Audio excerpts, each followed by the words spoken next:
saya tentornya sangat berpengalaman sih kak. Ada Kak Devinta, terus contohnya yang biologi itu kak. Nah, itu keren banget sih kak. Saya cepat paham akhirnya biologi itu kak. Ya seru kak, aku jadi ya itu aku apa namanya ya kebetulan kan dapat kelas E ya bareng Al, Luvia sama Ihsan ya gitulah kak, kelasnya ya rame banget lah gitu ya istilahnya. Baik, seru, sabar mau ngajarin satu persatu. Terus temennya juga seru-seru juga. Tuh nggak suka kimia, terus nggak bisa kimia sama sekali.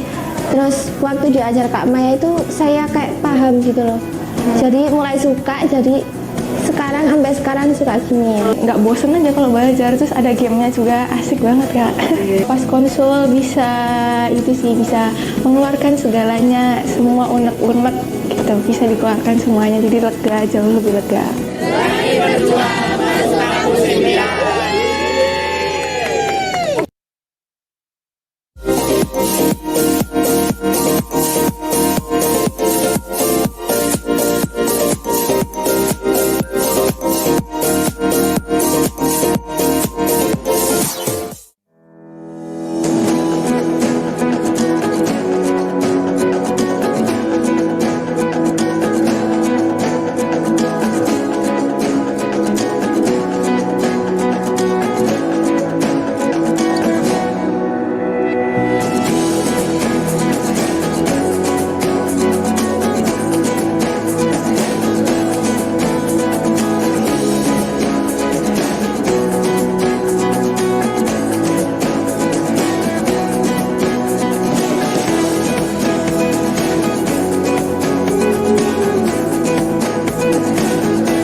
Menurut saya tentornya sangat berpengalaman sih kak.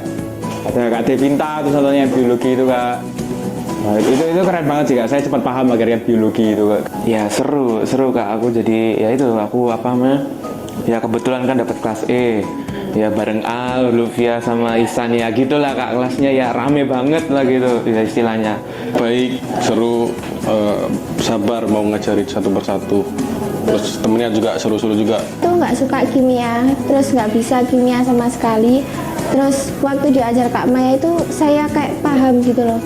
Jadi mulai suka, jadi sekarang sampai sekarang suka kimia. Nggak bosen aja kalau belajar, terus ada gamenya juga, asik banget kak. Pas konsul bisa itu sih, bisa mengeluarkan segalanya, semua unek-unek gitu, bisa dikeluarkan semuanya, jadi lega, jauh lebih lega.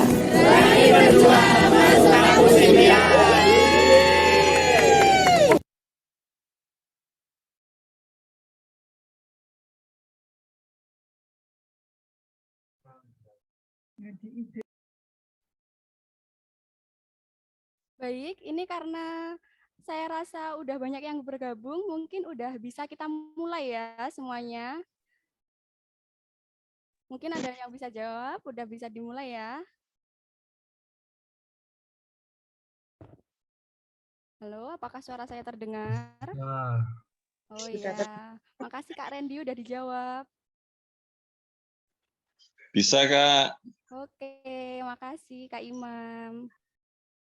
Oke, jadi langsung saja. Bismillahirrahmanirrahim. Assalamualaikum warahmatullahi wabarakatuh. Waalaikumsalam warahmatullahi wabarakatuh. Selamat sore, salam sejahtera untuk kita semua. Teman-teman kabarnya baik semua ya? Alhamdulillah. Ya, alhamdulillah baik. Alhamdulillah baik. Ya, makasih Kakak ucapkan untuk apresiasinya karena mau bergabung dengan webinar kita sore hari ini dengan tema rahasia gap year masuk diterima di 3 PTN gitu ya. Nah, jadi sebelumnya perkenalkan, nama saya Elok Muhibatul Farida atau bisa dipanggil dengan Kak Elok, yang mana sore hari ini bertugas sebagai pemandu diskusi kita kali ini. Sebelumnya gap year itu apa sih? Gap year itu adalah masa di mana seseorang memilih untuk tidak langsung kuliah setelah selesai lulus sekolah begitu. Tapi gap year bukan berarti pilihan yang buruk, di mana dalam masa gap year ini kita bisa mengambil kesempatan untuk mengupgrade diri, mengevaluasi diri menjadi lebih baik, dan tentunya harus diisi dengan hal yang positif. Salah satunya pastinya ngambil paket belajar di SJS dong ya. Tapi biasanya teman-teman yang gap year itu punya kekhawatiran, kira-kira tahun ini aku bakal bisa dapat hasil yang maksimal nggak ya? Bisa masuk kampus impian nggak ya? Gitu ya. Nah, jadi sore ini kita bakal kupas tuntas nih tips and trick gimana sih caranya seorang gap year itu bisa masuk di 3 PTN ternama nih bersama narasumber kita, yakni alumni siswa SJS yang berhasil diterima di 3 PTN dan saat ini menjadi mahasiswa aktif di Fakultas Kedokteran UNAIR, yakni Kak Mutiara Lutfi Ardianti. Halo, selamat sore Kak Mutiara. Halo Kak, sore. Ya, Kak Mutiara, gimana nih kabarnya? Alhamdulillah baik Kak. Ya, baik ya. Sekarang kesibukannya apa nih Kak? Kalau kesibukannya pastinya kuliah juga dan ospek sih Kak. Oh Masih gitu ospek. ya. Ya. Ya. Jadi ini teman-teman kakak sampaikan ya, untuk sesi pertama nanti ada pemaparan materi dari Kak Mutiara, lalu selanjutnya disusul dengan Q&A. Jadi teman-teman yang ada unek-unek, ada kegalauan nih tentang gimana sih strateginya biar bisa diterima di 3 PTN ternama gitu ya. Nanti bisa tuh ditanyakan. Nanti terusnya teman-teman bisa open mic, lalu setelah dipersilahkan nanti bisa bertanya gitu ya. Atau kalau mungkin malu boleh deh ditulis di kolom chat. Nanti akan kakak sampaikan begitu ya. Nah tapi sebelum ini dimulai mungkin teman-teman yang bergabung boleh ya ini apa on cam gitu dengan pakai virtual background-nya ya. Dan mic-nya boleh dimatikan. Ya, teman-teman, boleh dong on cam semua ya. Biar tahu nih siapa mana aja nih yang ikut. Biar tahu. Oke, jadi mungkin bisa langsung kita mulai ya untuk pemaparannya. Untuk Kak Mutiara, saya persilahkan. Baik Kak, makasih. Izin share screen ya Kak.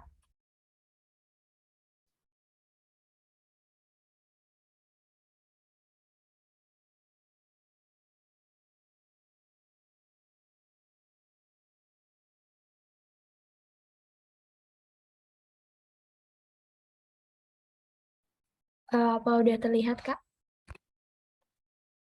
Ya, udah Kak. Oke, terima kasih Kak. Pertama-tama, Assalamualaikum warahmatullahi wabarakatuh.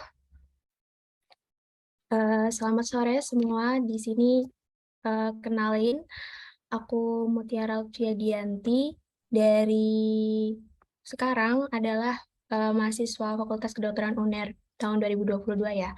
Aku itu gap year tahun 2021 sampai 2022. Oke, next. Oke, ini nama aku ya, Mutiara Lutfiadianti. Aku biasa dipanggil Tiara. Aku asalnya dari Nganjuk ya. Dan aku dari SMA 2 Nganjuk ya. Dan juga mungkin untuk background sendiri, aku sebenarnya udah kuliah ya sebelum tahun 2022, cuman aku tuh memutuskan untuk berhenti dan menjadi full time gap year di tahun 2021 sampai 2022 untuk ya ngejar jurusan dan kampus yang aku tuju gitu ya sekarang, yaitu FK Unair gitu. Nah, kenapa sih, apa sih alasan aku memilih untuk gap year? Yang pertama itu aku pengen, refleksi diri sendiri, karena kenapa? Karena aku kan dulu lulus SMA langsung kuliah ya, dan itu aku merasa belum cukup untuk tahu, eee, kelebihan dan kekurangan aku tuh gimana, dan opportunity yang aku punya itu apa, dan, sorry ini ada chat masuk ya. Kalau boleh tahu sebelumnya Kakak kuliah di mana? Kayak aku kuliah di salah satu PTN juga, cuman ini jurusannya 180 derajat beda dari FK ya. Aku kuliah di Bandung ya guys, di Bandung, kampus teknik di Bandung, oke. Dan, aku merasa pada saat itu, kurang cocok gitu ya, karena, pada saat kelas 12 aku belum tahu nih apa yang benar-benar aku pengen, karena pada saat itu kita kelas 12 kan pasti kesibukannya banyak ya, ada ujian, ada tugas dan mungkin, kepanitiaan atau bahkan les-les gitu ya. Jadi kayak, belum mantep gitu loh untuk memilih jurusan dan akhirnya aku malah kejeblos di salah satu PTN di Bandung itu guys, gitu. Nah, yang kedua itu ingin mematangkan life goals. Nah, ini kembali lagi ke tujuan awal aku tadi. Kenapa aku nggak cocok di jurusan sebelumnya? Ya karena itu tadi, sebenarnya itu tidak sesuai dengan passion dan juga kemampuan aku. Jadi, eee, selama aku berkuliah itu, aku merasakan, mungkin terlalu berat gitu ya. Bukan berat dalam hal gimana-gimana, tetapi karena kitanya nggak passion, jadi itu akan terasa lebih berat. Jadi mengerjakan tugas juga berat, ujian juga, tertimpa beban akademi yang lain tuh juga merasa berat, gitu. Terus yang ketiga, ingin mengembangkan keterampilan dan soft skill. Nah, kenapa aku memilih gap year? Karena aku pengen mengembangkan soft skill ini, karena kan, selama, SMA itu ya nggak punya, eee maksudnya nggak punya pengalaman untuk belajar macam-macam nih, dan aku selama gap year ini bisa belajar mungkin, TOEFL gitu ya, aku beli buku TOEFL terus aku pelajarin dan itu ternyata berguna banget loh setelah aku masuk UNAIR, ternyata di UNAIR itu ada ujian yang namanya ILPT dan itu wajib bagi maba dan harus memenuhi ambang kalau nggak salah oh ya, nilai minimalnya itu 550, jadi itu wajib. Jadi kalau misalnya nggak lulus harus ngulang lagi gitu ya. Terus aku juga sempat, download salah satu aplikasi, di mana di situ aplikasi kursus online berbayar, kita bisa belajar skill apapun, misalnya skill Excel ya, itu yang biasanya paling dibutuhin di era digital saat ini kayak skill Excel, skill programming, dan aku sempat ikut skill programming, yaitu bahasa pemrograman sederhana namanya Python ya. Dan aku cukup tertarik juga di situ dan itu makanya jadi background salah satu juga kenapa aku pilih salah satu jurusan yaitu teknik informatika ya, gitu. Maaf penasaran kalau sekarang Kakak kuliah di mana? Aku sekarang kuliah di UNAIR ya guys ya, di kedokteran UNAIR ya. Kalau dulu aku kuliahnya di ITB guys.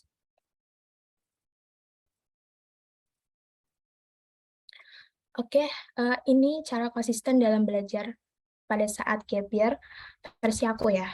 Yang pertama itu tetapkan target jurusan dan kampus impian kalian. Menurut aku jurusan tuh penting banget ya.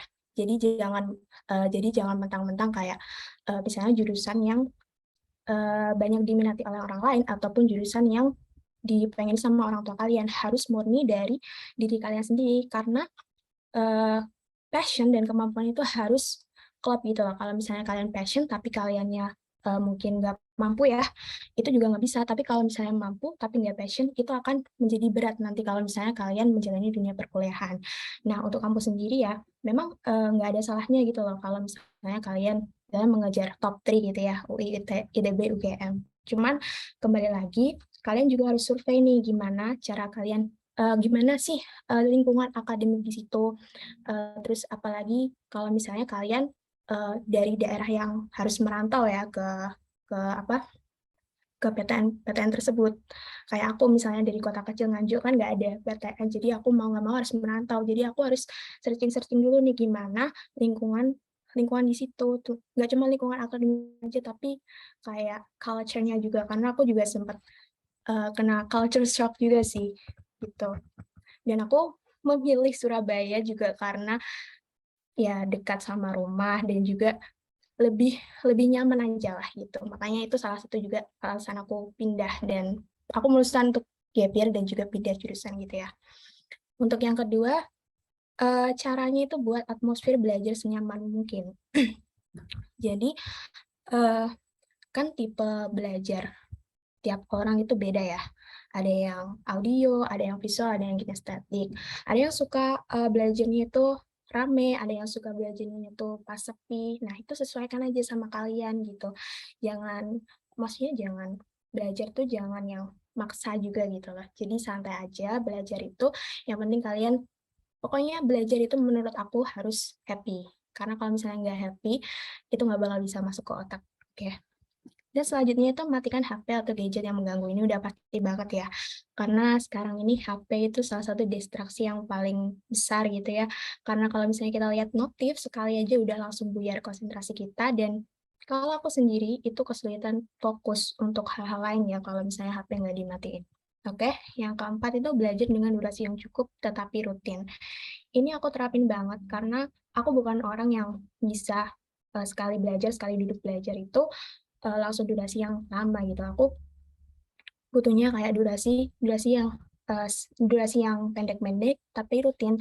Karena kenapa? Karena menurut aku ya otak kita tuh juga butuh istirahat gitu. Kalau misalnya terlalu lama, fokus kita nanti juga bakal hilang. Jadi malah percuma aja kita belajar lama, cuman kita tidak bisa menyerap materi yang kita pelajari gitu. Yang keempat, ini versi aku pribadi ya. Pelajari materi yang mudah, kemudian fokuskan ke materi yang lebih sulit. Kalau aku lebih suka memulai belajar itu dari materi yang mudah. Karena kalau materi yang mudah kan kita pasti lebih cepat nangkep tuh. Nah, setelah kita lebih cepat nangkep, kita pasti ngulang-ngulangnya, kayak nge-reviewnya kan juga gampang. Jadi, kita langsung bisa lanjut ke fokus materi yang lebih sulit. Jadi kita punya more time, kayak lebih banyak waktu untuk fokus ke materi yang lebih sulit. Apalagi UTBK ya, buat UTBK ya. Nah, ini cara manajemen waktu yang baik ya, apalagi pas gap year. Kalau gap year itu kan pasti kita punya waktu luang ya, karena udah nggak sekolah, udah nggak ada, maksudnya udah nggak ada kegiatan apa-apa ya, gitu ya. Jadi cara yang pertama itu menurut aku buat jadwal belajar dan disiplin terhadap jadwal belajar itu.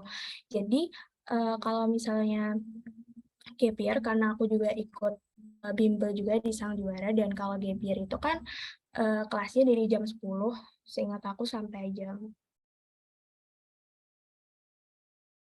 pokoknya sore lah, aku lumayan lupa jam, selama kayak 1 jam, 2 jam buat buat isoma gitu. Dan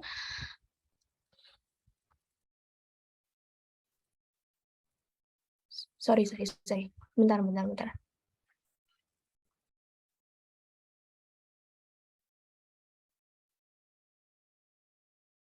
Oke, aku lanjut ya. Dan buat isoma, jadi setelah itu aku pasti istirahat dulu. Jadi nggak langsung kerja itu enggak. Jadi malamnya kalau misalnya nggak capek langsung review sedikit. Nggak usah kayak yang belajar mulu-mulu, nggak usah.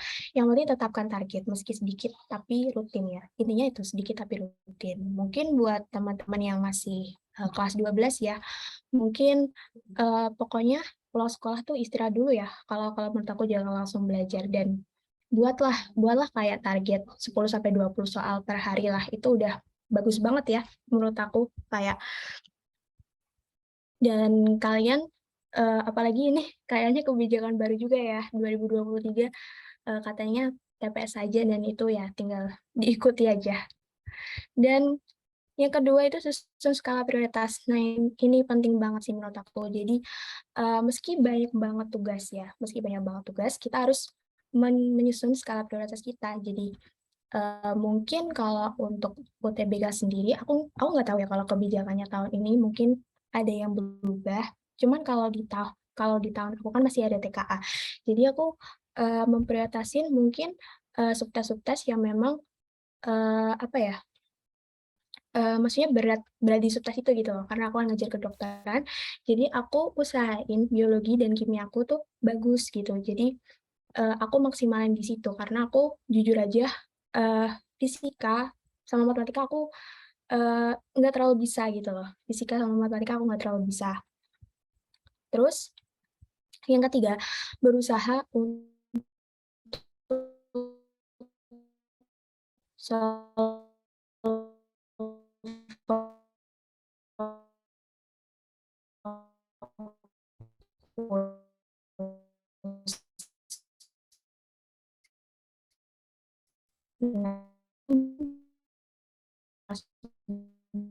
rumah udah nggak ada beban nih buat eee, nggak ada beban buat kayak, "Oh tadi guru jelasin apa ya?" Gitu-gitu,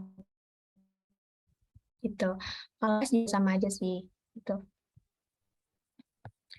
Oke, ini mungkin story aja ya, kenapa kok bisa bisa keterima di 3 ini. Ini sebenarnya juga nggak nyangka sama sekali ya, karena kan target aku sebenarnya juga cuma di FK Unair. Tapi pada saat itu, aku memang daftar, eee, jalur mandiri itu banyak, di banyak PTN termasuk di UI dan ITS gitu ya. Dan, UI ini aku ngikutin SIMAK UI, ITS ini jalur mandirinya gitu.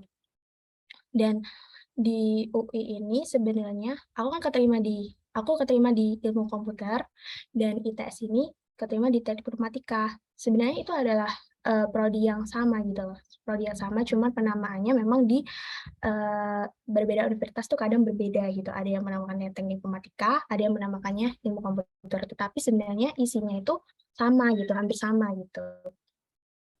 Dan kenapa kenapa sih aku kok kok kok bisa gitu loh, aku dari kedokteran bisa kayak kok kok milih ilmu komputer sama, eee, teknik ilmu komputer atau teknik informatika. Itu ya karena kembali lagi pada saat gap year, aku sempat mempelajari beberapa skill yang aku pelajari di, kursus online dan juga aku sempat mengenyam bangku perkuliahan ya dan mendapatkan mata kuliah mengenal komputasi dan aku lumayan tertarik dengan dunia pemrograman gitu. Makanya aku tertarik untuk memilih itu. Sebenarnya untuk di UI sendiri itu ilmu komputer juga pilihan kedua, pilihan ke-1-nya itu kedokteran gitu ya. Tapi karena kembali lagi prioritas aku yang pertama itu kedokteran, ya aku memilih kedokteran Unair gitu. Nah, ini alasan aku memilih FK Unair ya. Karena yang pertama itu pertimbangan jurusan dan kampus. Nah, jurusan ini udah pasti ya karena aku dari dulu memang pengen masuknya kedokteran gitu. Kalau misalnya yang 2 yang lain diterima kan bukan kedokteran gitu ya. Dan juga kampus memang Unair ini memang, salah satu kampus kedokteran yang paling baik, yang paling bagus ya di Indonesia. Jadi ya ya udah gitu ya. Yang kedua itu pertimbangan jarak tempuh dari domisili. Ini ngena banget sih di aku karena sebelumnya aku kan kuliah di Bandung ya. Itu terasa banget jauh jauh banget dan itu memakan, biaya yang tidak sedikit gitu ya. Sedangkan kalau misalnya domisili aku di Nganjuk dan di Surabaya itu kan, jarak tempuhnya dekat jadi, biaya gitu-gitu kan lebih lebih murah gitu ya. Dan yang ketiga, pertimbangan finansial. Ini pertimbangan finansial ini dari, eee, segi biaya hidup. Sebenarnya, saat aku keterima UI itu, aku sebenarnya juga ada, kebingungan ya, kebingungan karena, wah UI nih gitu kan, orang pasti mikirnya gitu. Cuman kembali lagi, aku pengennya kedokteran gitu ya, terus habis itu mikir UI itu di Depok ya pasti dan aku juga, udah maksudnya survei gitu tentang bagaimana sih di UI itu, gitu-gitu dan mungkin aku lebih cocoknya di Surabaya aja gitu. Juga kan, biaya hidup di Depok juga lebih mahal ya daripada di Surabaya gitu. Nah, menurut aku tuh segalanya tak selalu berjalan lancar ya. Dan pokoknya yang paling penting tuh selalu pantau progres belajar diri sendiri ya. Jangan kecewa terlalu lama jika gagal. Teruslah berusaha selagi masih ada kesempatan nih. Pasrahkan segala hasil pada Tuhan setelah berusaha semaksimal mungkin. Jadi, kita itu jangan sombong juga ya kalau misalnya, udah mentang-mentang TO-nya nilainya selalu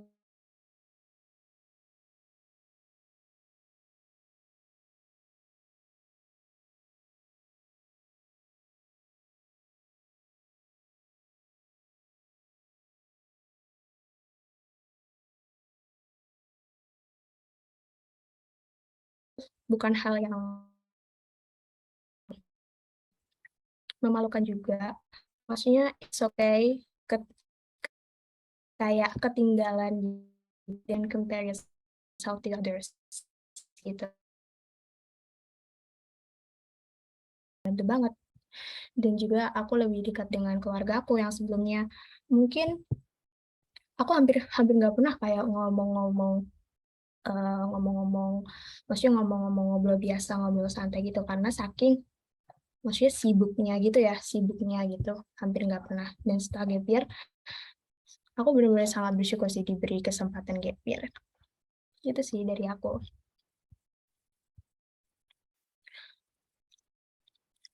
Oke, sekian presentasi dan penjelasan dari aku gitu ya. Mungkin ada pertanyaan atau apa gitu.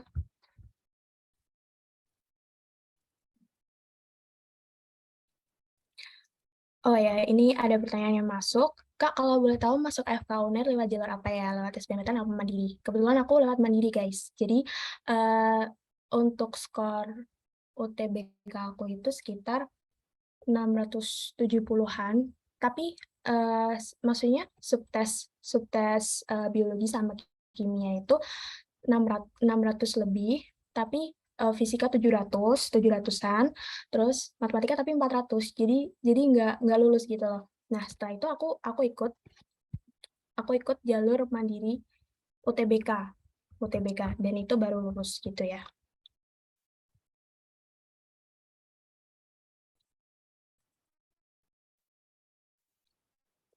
Terus karena juga udah lulus itu, dan setelah itu masih ikut SIMAK UI ya, dan itu juga lulus, tapi kan udah terlanjur bayar juga kan di kedokteran UNER, jadi aku masuknya ke kedokteran UNER gitu ya.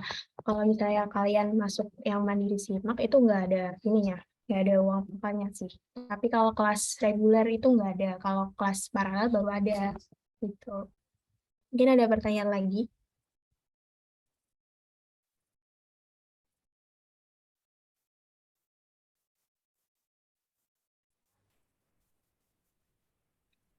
Baik, ini jadi bisa langsung ke sesi tanya jawab mungkin ya, Kak? Oh iya ya, Kak. Iya, Kak. Oh iya, ini ada satu pertanyaan lagi nih. Sebentar ya. Dari Heni Novita nih. Kak, boleh tanya nggak gimana cara kakak belajar TOEFL selama jeda gap year dan apa aja kegiatan kakak selama gap year? Makasih sebelumnya ya, Kak. Mohon dijawab. Oke, cara aku belajar TOEFL dan kegiatan aku selama gap year ya. Aku belajar TOEFL itu beli buku TOEFL yang tebel itu. Terus aku kan itu di situ ada penjelasan jawaban dan juga soal-soal gitu ya. Dan juga aku kebetulan juga les desain juga. Jadi kalau misalnya aku ada bingung-bingung, aku bisa langsung nanya nih pada saat itu tentor aku namanya Kak Vivi. Aku langsung bisa tanya. Jadi aku punya nomor WA-nya Kak Vivi ini. Dan untuk kegiatan aku selama gap year, aku banyak banget beli buku-buku motivasi. Salah satu yang bagus itu menurut aku judulnya Grit. Itu karyanya Angela Duckworth. Itu maksudnya tentang kerja keras gitu gitulah. Terus ada lagi aku lupa judulnya. Bentar.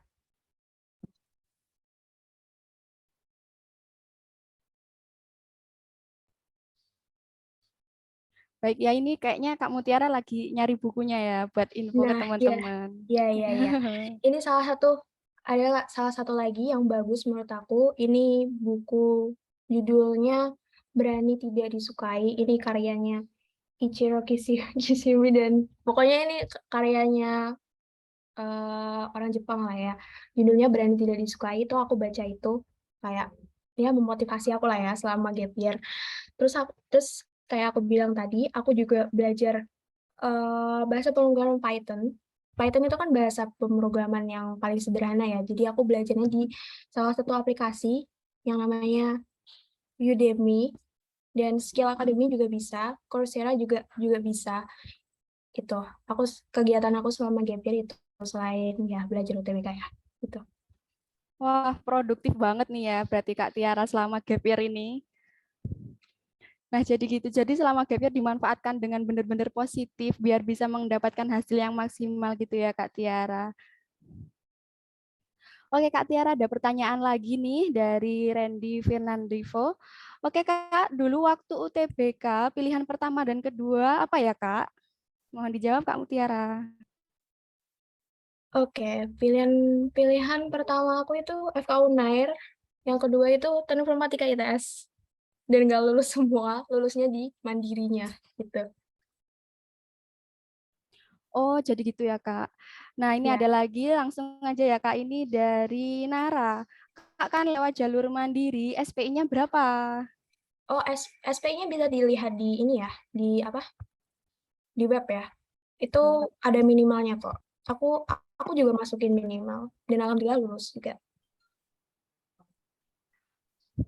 Wah, ini ternyata banyak banget yang semangat bertanya buat Kak Mutiara nih. Wah, ini ada lagi Randy mau tanya lagi nih. Untuk soal SIMAK UI sama soal UTBK itu berbeda banget Kakak? Kalau menurut aku sendiri ya, memang berbeda ya. Memang berbeda tingkat kesulitannya. Memang soal SIMAK itu another level gitu ya. Ya, memang lebih sulit. Emang lebih sulit soal UI sih kalau menurut aku. Maksudnya gini, tapi soal SIMAK UI itu eh, tiap tahunnya itu maksudnya tipenya itu sama gitu. Jadi bisa dipelajari. eh, Kalian bisa mempelajari misalnya dari tahun-tahun sebelumnya itu dipelajari udah deh pasti kalian maksudnya bisa lah jawab gitu. Kalau SIMAK UI kuncinya itu. Baik, mungkin dari teman-teman ada pertanyaan lagi. Oh ya, aku mau nambahin nggak? Oh ya, Mungkin silakan. tadi kan maksudnya ada yang tanya kayak Kak masuk Mandiri Unair FK gitu ya, SPI-nya berapa gitu. Pasti kalian mikirnya juga wah fantastis gitu ya. Gitu. Cuman aku juga nggak menyangka gitu loh. Aku masukin SPI minimal tapi lulus gitu. Jadi aku sebenarnya juga nggak menyangka gitu bakal lulus gitu. Tapi mungkin kalau menurut teman-teman aku ya, teman-teman aku yang maksudnya di FK juga yang lulusnya juga mandiri UTBK kan kalau di UNAR ada mandiri UTBK, mandiri UTUL, sama mandiri kemitraan. Itu mereka memang masukinnya tuh beda-beda gitu loh. Ada yang minimal kayak aku, ada yang kayak dilebihin juga gitu. Jadi tergantung nilai kamu aja sih sebenarnya. Gitu. Oke, baik Kak, karena ini belum ada yang bertanya lagi, mungkin saya yang akan bertanya ya Kak. Nah, dulu kira-kira Kak Mutiara ini nilai UTBK-nya berapa ya Kak? Oke, saya nggak ingat pastinya ya, tapi dulu kalau di rata-rata dibagi 9 itu sekitar 670-an, Kak. Jadi seingat saya ya, Ibu, Mbak Uya telepon. untuk penalaran umum itu sekitar 580-an, dan yang lain itu sekitar 600 lebih. Nah, sedangkan untuk biologi kimia itu nilainya sekitar 600-an. Untuk fisika sekitar 700-an dan fisika.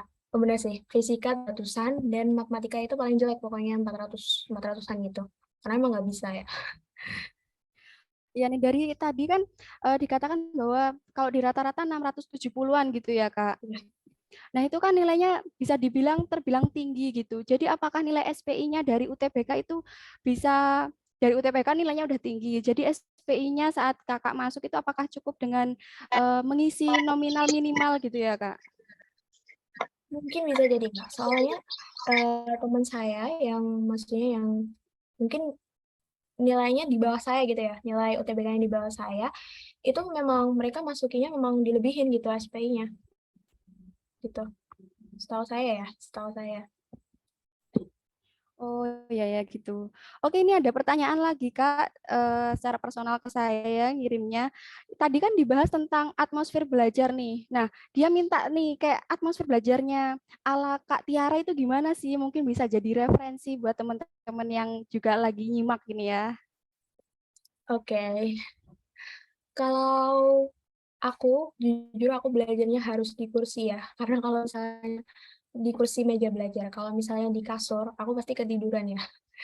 Jadi kalau misalnya di kursi meja belajar gitu, aku nggak bisa kalau berantakan, harus kayak bener-bener rapi gitu loh. Karena kalau misalnya berantakan aku jadi nggak fokus juga.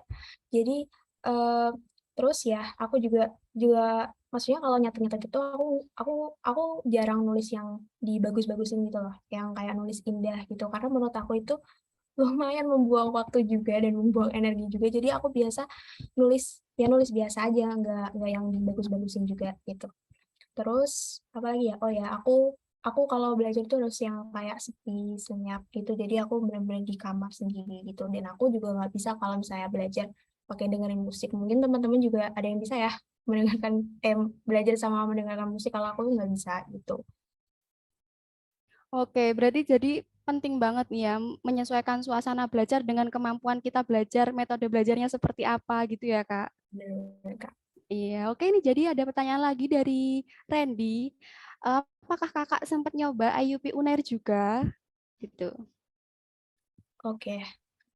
Kalau aku pribadi aku nggak mencoba IUP Winner ya, dan IUP manapun gitu. Aku nggak mencoba tes masuk kelas inter gitu. Oke, ini jadi karena belum ada pertanyaan lagi, saya mau tambah satu pertanyaan lagi ya. Oke, jadi selama gap year itu pasti kan ada nih, nggak semuanya masanya seneng gitu, pasti kan ada struggle-nya, perjuangannya. Nah, masa-masa sulit kakak selama gap year nih apa aja sih? Terus cara kakak untuk melewati itu gimana gitu ya kak?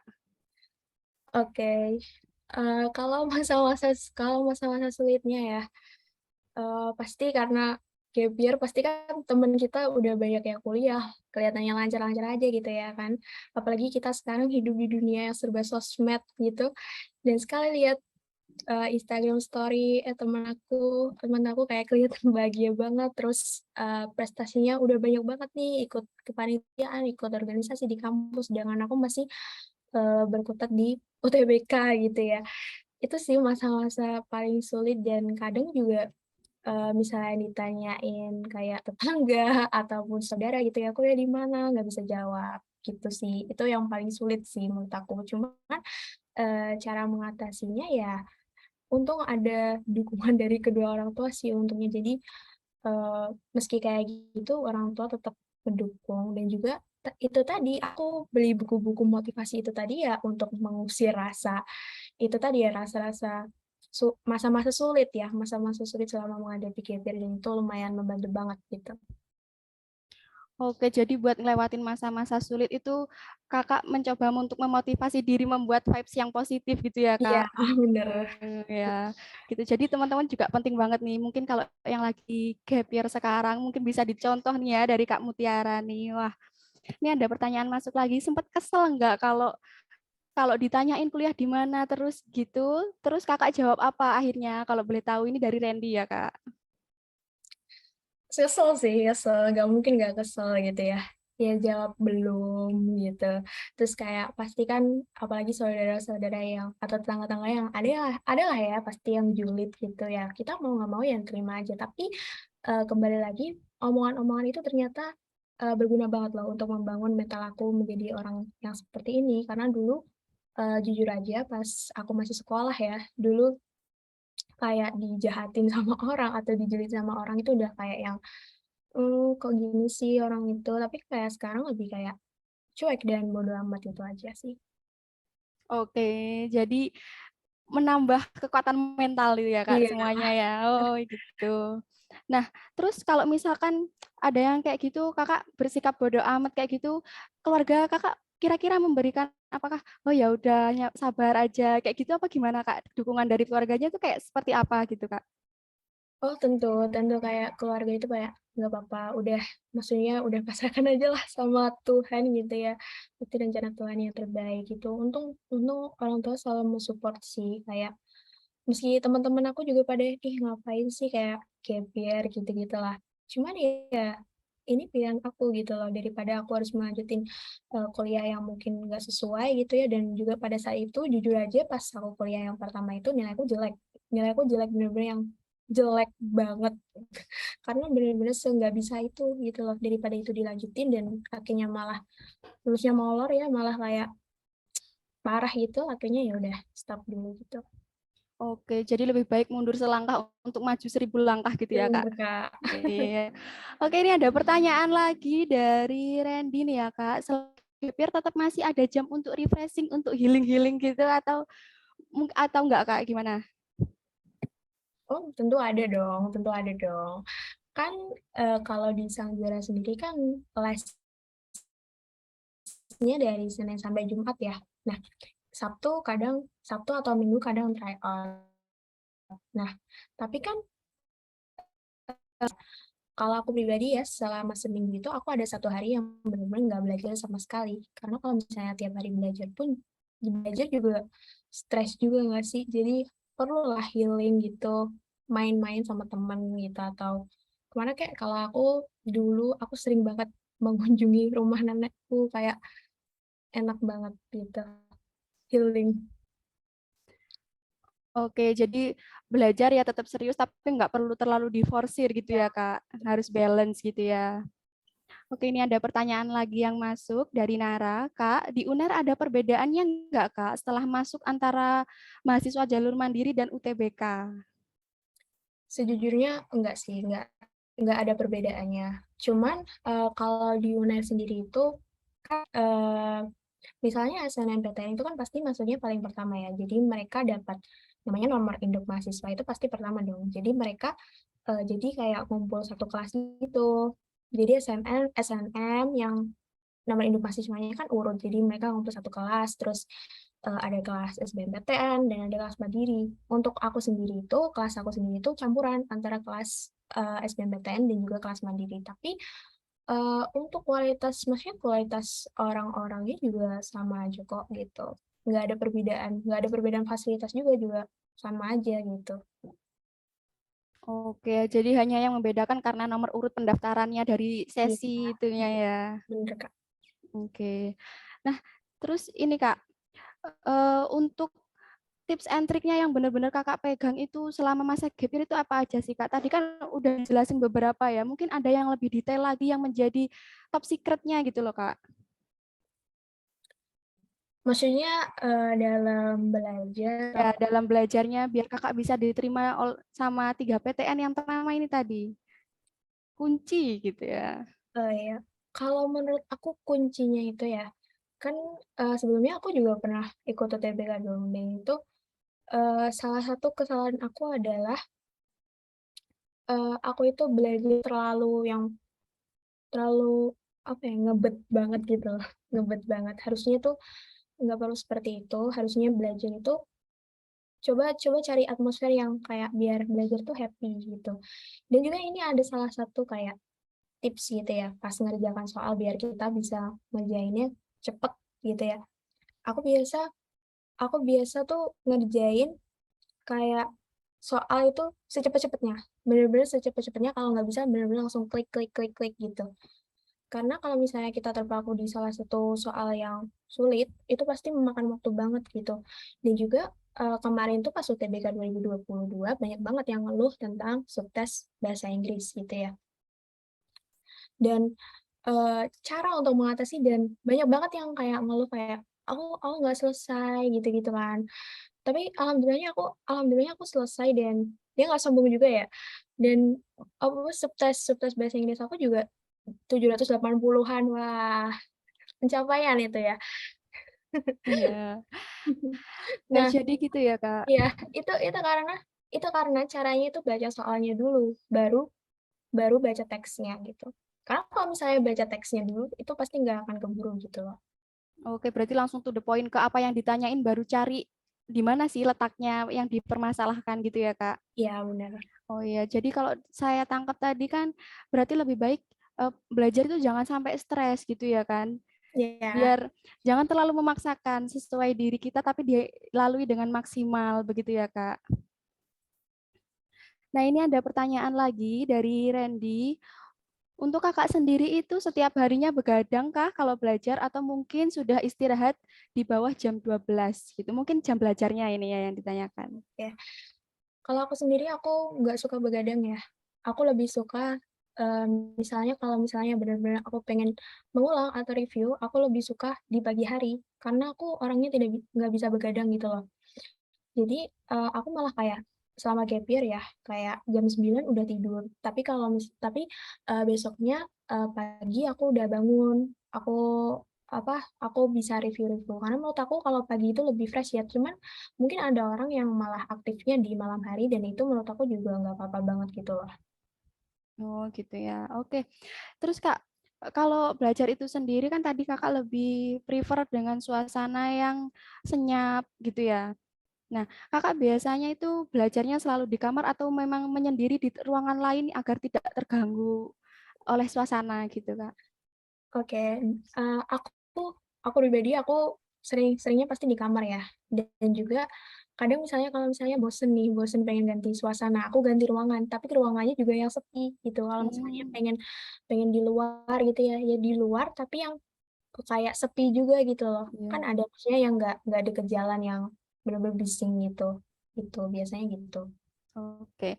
Kak, ini ada pertanyaan masuk dari Nara. Kakak ikut program belajar di Sang Juara yang mana ya? Oh ya, karena aku gap year ya, jadi aku ikut yang gap year juga, yang apa ya? Aku lupa. Eksklusif kedokteran ya, Kak? Iya, Oh iya, ya. kursi kedokteran. Iya, jadi ikut di program eksklusif kedokteran. Kebetulan nih teman-teman hari Senin ini dimulai ya untuk program Ya. kedokterannya di Sang Juara ini. Oh ya, aku mau nambahin, mungkin mungkin banyak ya kalau buat cama-cama gitu yang kayak apa? Kayak ragu gitu loh, kalau aku keterimanya di Mandiri gimana gitu-gitu. Sebenarnya itu jalur masuk itu ya, karena aku udah pernah kuliah di 2 tempat ya, jalur masuk itu nggak penting. Yang penting bagaimana kalian bisa survive di dunia perkuliahan, kalian bisa rajin di situ, kalian bisa maksudnya bisa berprestasi lah di situ, dan jalur masuk itu pada endingnya juga bukan apa-apa gitu loh. Itu sih kalau menurut aku. Jadi maksudnya jangan langsung yang kayak gitu loh. Jangan insecure sama anak-anak, misalnya sama anak-anak SBM ataupun sama anak-anak SNM yang kayak, wah gila gitu. Santai aja, yang penting diem-diem bisa gitu. Ya, Yes. gitu ya. Diem-diem sat-sat gitu ya. Ya bener Kak. Oke Kak, terus ini kalau menurut Kakak tadi kan perlu banget ini memilih jurusan dengan sesuai passion gitu ya. Iya. Nah, dari Kakak sendiri gimana sih caranya menemukan, oh aku sebenarnya passion di jurusan ini nih. Nah, itu caranya gimana biar Kakak itu bisa menemukan hal tersebut? Oke, ini pertanyaan yang menarik karena aku dulu juga bingung ya. Sebenarnya aku ini cocoknya di jurusan apa? Kenapa aku masuk ke sini tapi kok aku nggak cocok sama sekali? Pertama aku mencari tipe kepribadian aku itu apa gitu ya. Aku itu termasuk anak yang introvert ataupun extrovert. Ternyata aku anak yang introvert gitu. Dan terus aku mungkin mungkin ada yang udah mengenal 16 MBTI ya, Hmm. yang 16 MBTI itu. Tapi itu maksudnya lebih kurang meski meski kadang kita tes juga kayak hasilnya beda-beda, tapi itu menurut aku lumayan membantu aku loh pada saat pemilihan jurusan, apakah aku tuh cocok ya di kedokteran atau enggak gitu. Karena di situ aku bisa tahu kayak kelebihan, maksudnya kekuatan dan weakness aku gitu. Karena selama ini kadang yang dipikir di dalam diri kita sama yang dilihat oleh orang lain tuh beda gitu. Terus yang kedua itu aku juga tanya ke orang-orang sekitar aku tuh orangnya gimana sih?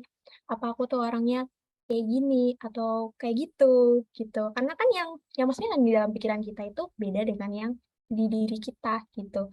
Jadi itu bisa jadi refleksi dan bisa buat referensi juga sih, dan juga aku sempat kayak, saat pencarian jurusan itu, aku juga berusaha mempelajari tuh apa aja sih mata kuliah yang diajarkan di dalam jurusan tersebut. Jadi aku bisa coba tanya-tanya nih, coba tanya-tanya, coba cari orang yang bisa sharing di jurusan itu gitu. Itu sih kalau dari aku. Pokoknya yang pertama itu kenali kepribadian kalian, yang kedua itu tanya ke orang sekitar kalian, kalian tuh orangnya kayak gimana, dan yang ketiga itu eh cari orang yang bisa jadi mentor kalian gitu loh. Kalau misalnya aku nih di kedokteran UNER, aku kebetulan punya temen nih yang udah masuk kedokteran UNER duluan, jadi aku tanya-tanya ke dia gitu. Oke, jadi emang penting banget ya observasi dulu gitu ya ke diri kita biar nggak salah jurusan, nggak ngerasa Ya, aduh kecemplung nih gitu ya. Oke, ini ada pertanyaan lagi dari Narak. Kak, menurut kakak tahun depan kan TPS aja nih.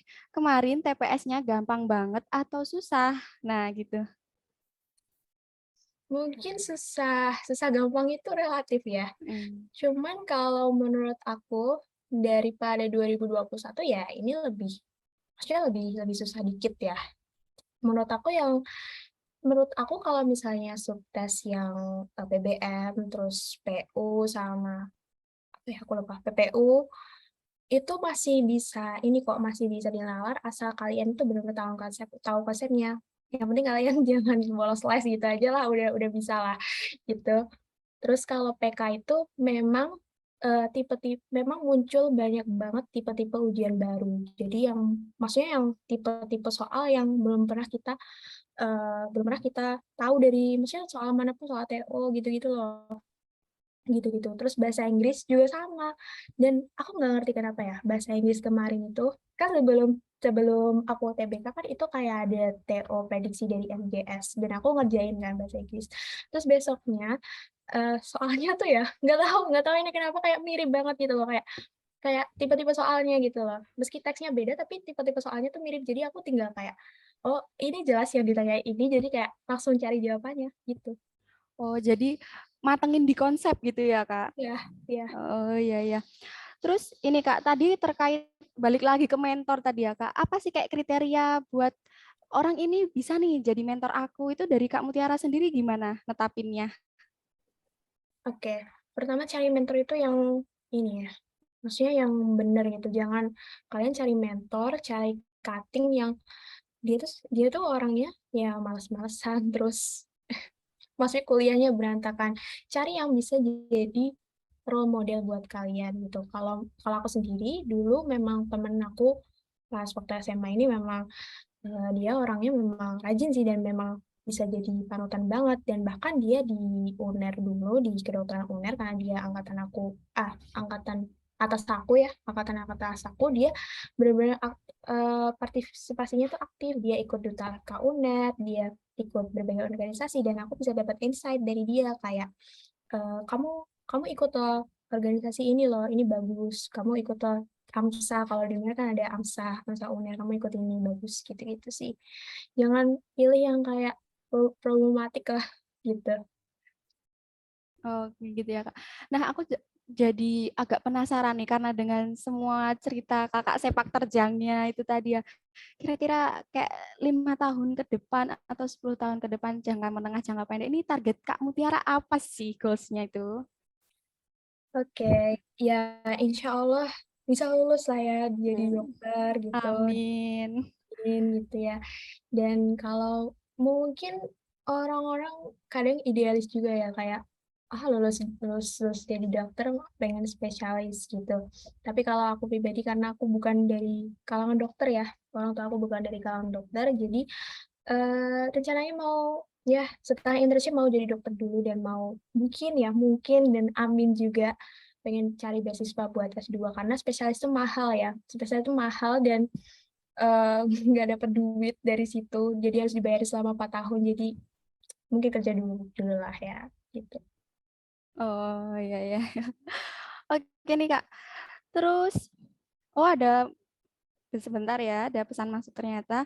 Nih pertanyaan untuk Kak Mutiara lagi. Untuk memupuk konsistensi semangat belajar itu Kak Mutiara apakah harus terfokus dengan targetnya itu tadi? Apakah merasa aku udah punya target ini, jadi aku gimana caranya biar sampai sini? Apakah kakak menerapkan hal-hal seperti itu, Kak? Yang tadi dibicarakan di skala prioritas tadi. Oh ya, ya, tentu tentu kita harus mengatur skala prioritas kita ya. Kadang ada orang yang gimana ya, saking ambisiusnya dia sampai melupakan sisi spiritual gitu ya. Padahal itu kan harusnya skala prioritas yang nomor satu ya. Jadi jangan sampai kita itu terlalu berusaha keras tapi lupa sama Tuhan gitu ya. Padahal kan yang memberi semua ini kan ya kembali lagi ke Tuhan gitu. Jadi buat apa kalau misalnya kita udah capek belajar mati-matian gitu, tapi kita lupa sama Tuhan gitu. Itu sih skala prioritas aku. Terus ya jangan lupa sama orang tua gitu. Kadang kita udah belajar mati-matian gitu ya, tapi masih ya dibahas sama orang tua gitu. Tapi maksudnya gini, menurut aku pribadi ya, kalau misalnya kadang kan kita misalnya mau menghadapi UTBK nih, kita benar-benar kayak udah sedekah, udah maksudnya sholatnya udah rajin banget, udah maksudnya ibadahnya wah top lah, tahajud gitu-gitu. Tapi setelah kalian lulus, maksudnya setelah kalian dinyatakan lulus ya, lulus gitu di PTN Incan, itu semua kayak udah hilang gitu. Nah, kalau bisa tuh tetap konsisten gitu ya, jangan sampai kalian tuh mintanya tuh karena ya pengen lulus UTBK atau hal yang lain, harus harus tetap konsisten gitu loh, jangan jangan mintanya pas maunya doang gitu.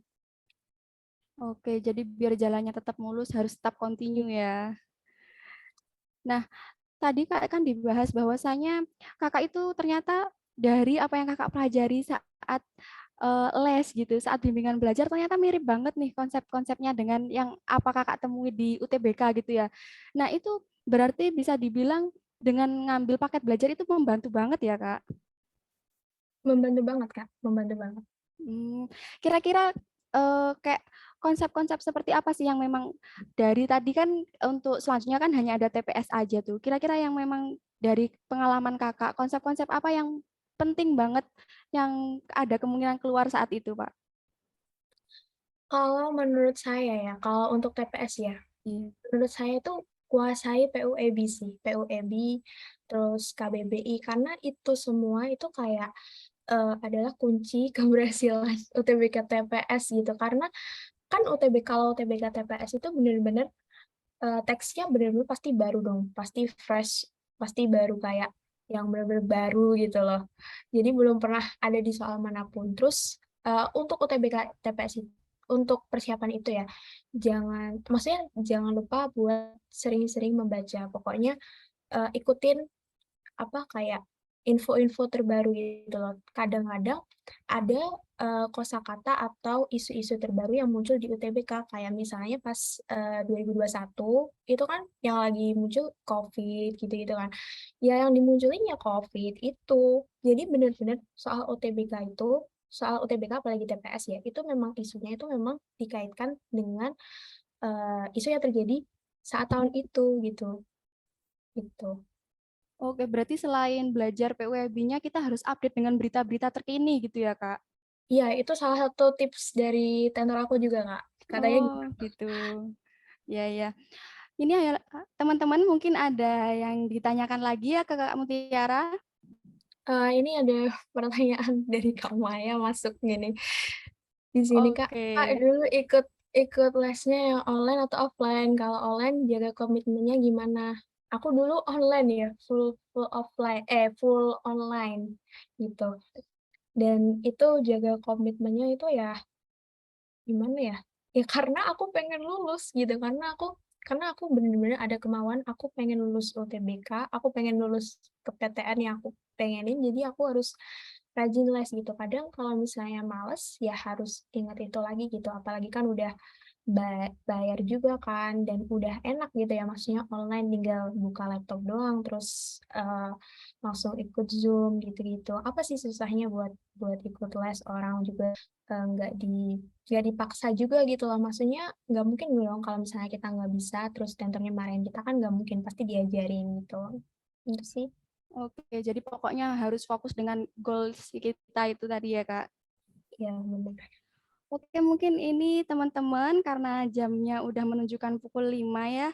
Untuk terakhir mungkin Kak Mutiara ada pesan nih untuk kakak-kakak yang lain mungkin yang sekarang gap year atau masih kelas 12 ada pesan gimana sih untuk yang gap year sekarang untuk mengikuti tes tahun depan tuh mungkin ada pesannya gitu gimana harus apa yang harus dilakukan gitu. Pesan terakhir itu closing statement mungkin ya Kak. Oke, pesannya ya, pokoknya ikutin info terbaru ya, karena kadang badut banget emang infonya LTMPT ya. Apalagi tahun ini bukan LTMPT ya katanya. Pokoknya harus update lah infonya, jangan sampai ketinggalan. Terus perbanyakin latihan soal gitu ya. Cuman jangan terlalu memforsir diri sendiri, karena memforsir itu juga aslinya juga nggak baik ya. Karena aku dulu juga pernah memforsir dan hasilnya juga nggak bagus juga. Tapi kalau misalnya kita santai, santai tapi maksudnya santai tapi serius, itu malah bisa masuk ke dalam otak gitu ya materinya, jadi kita bisa mengerjakan dengan mulus dan alhamdulillah lulus gitu. Jangan lupa minta restu dari kedua orang tua gitu. Kalau bisa ya kemauan jurusan kalian sama orang tua itu klop gitu ya. Gitu kalau bisa sih. Oke, makasih banget nih Kak Tiara untuk closing statement-nya ya. Oke teman-teman, mungkin sesi diskusi kita cukup sampai di sini sudah bisa. Teman-teman bisa on cam nih ya. Kita foto, kakak mau foto dulu semuanya ya. Mohon untuk on cam ya, biar untuk terakhir kalinya bisa melihat nih ada siapa-siapa aja nih ya yang gabung.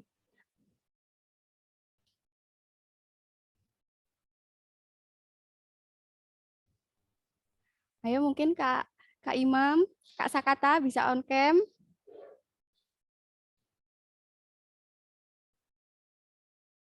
Oke, saya hitung ya.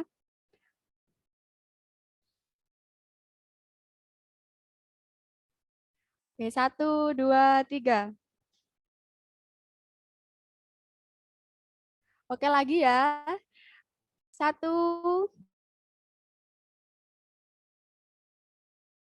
2, 3. Oke, makasih semuanya. Webinar kali ini.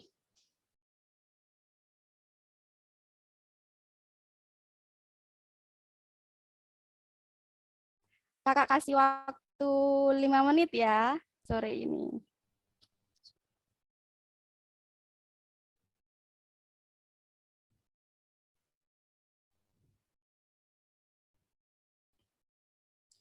Apakah sudah muncul? Belum, Kak. Oh, belum. Baik, ditunggu sebentar ya, Kak.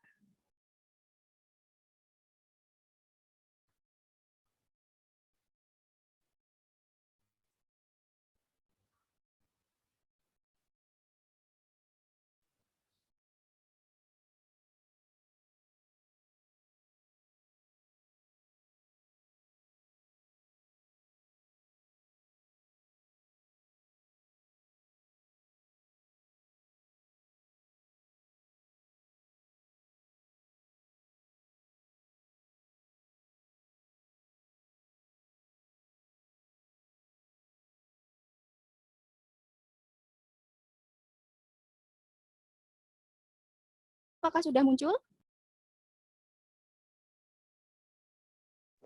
Sudah Kakak. Oh ya, sudah. Kasih.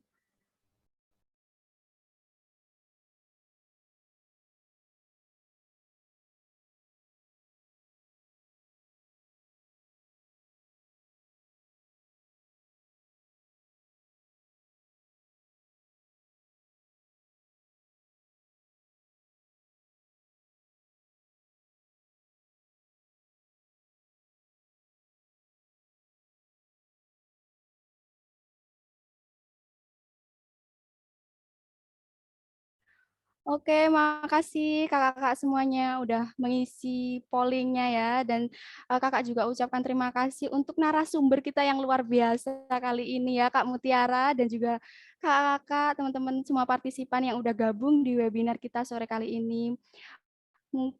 Oh ya, ini Kak Nara melambaikan tangan ya, ada apa Kak? Mungkin bisa open mic. Oh, nggak ada ya. Oke, mungkin sudah bisa kakak cukupkan. Oh iya, kepencet nggak apa-apa ya kak. Oke semuanya, terima kasih sudah semangat dan dalam berpartisipasi di webinar kali ini. Cukup sekian, mohon maaf untuk segala kekurangannya. Wassalamualaikum warahmatullahi wabarakatuh. Waalaikumsalam warahmatullahi wabarakatuh. Masih Kak, sukses terus. Oke. Ya, sukses terus buat semuanya ya. Semoga dilancarkan. Oke, dipersilakan Amin. untuk live. Terima kasih, Kak. Ya, makasih Kak Mutiara udah meluangkan Makasih, waktunya Kak. ya. Ya, makasih Kak Imam.